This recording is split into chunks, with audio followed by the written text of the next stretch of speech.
મહાકુંભમાં આજે ત્રીજું અમૃત સ્નાન. વસંત પંચમીના અવસરે અખાડાઓનું શાહી સ્નાન. એક બાદ એક 13 અખાડાઓનું શાહી સ્નાન. ભવ્ય શોભાયાત્રા સાથે ત્રિવેણી સંગમે વિવિધ અખાડા પહોંચ્યા. ત્રિવેણી સંગમમાં સાધુઓની આસ્થાની ડૂબકી. વસંત પંચમીએ અત્યાર સુધી 1.25 કરોડ શ્રદ્ધાળુઓએ સ્નાન કર્યું. મહાકુંભમાં અત્યાર સુધીમાં 35 કરોડ લોકોએ સ્નાન કર્યું.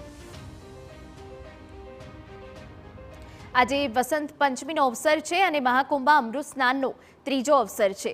ઉલ્લેખનીય છે કે ગત અમૃત સ્નાનના અવસરે મહાકુંભમાં નાસભાગને લીધે અનેક શ્રદ્ધાળુઓના મોત થયા, જેને પગલે મૌની અમાસુ અમૃત સ્નાન વિવિધ અખાડાઓએ મોડેથી અને ભવ્ય સવારી વિના જ કર્યું. પરંતુ આજે વિવિધ અખાડા ભવ્ય શોભાયાત્રા સાથે શાહી સ્નાન માટે નીકળ્યા. રથો અને ઘોડાઓ પર નીકળેલી અખાડાઓની ભવ્ય સવારીને નિહાળવા મોટી સંખ્યામાં શ્રદ્ધાળુઓ ઉમટ્યા.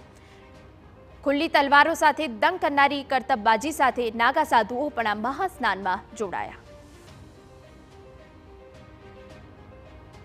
મહાસ્નાન માટે નીકળેલા અખાડાઓ પર હેલિકોપ્ટરની મદદથી પુષ્પ વર્ષા કરવામાં આવી. આપને જણાવી દઈએ કે મૌની અમાસી દુર્ઘટના બાદ વસંત પંચમી માટે વિશેષ તૈયારી કરવામાં આવી છે. 2750 સીસીટીવીની મદદથી મેળા ક્ષેત્રમાં નજર રખાઈ રહી છે.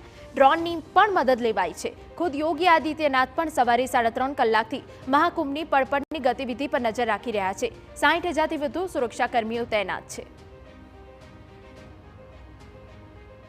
વસંત પંચમીના મહાસ્નાનમાં મોટી સંખ્યામાં વિદેશી ભાવિકો પણ ઉમટ્યા છે. અત્યાર સુધી મહાકુંભ મેળામાં રેકોર્ડ બ્રેક 35 કરોડથી વધુ ભાવિકો ત્રિવેણી સંગમમાં આસ્થાની ડૂબકી લગાવી ચૂક્યા છે. મહાશિવરાત્રિએ મહાકુંભની પૂર્ણાહુતિ સુધી 50 કરોડ ભાવિકો મહાકુંભમાં સ્નાન કરે તેવી શક્યતા.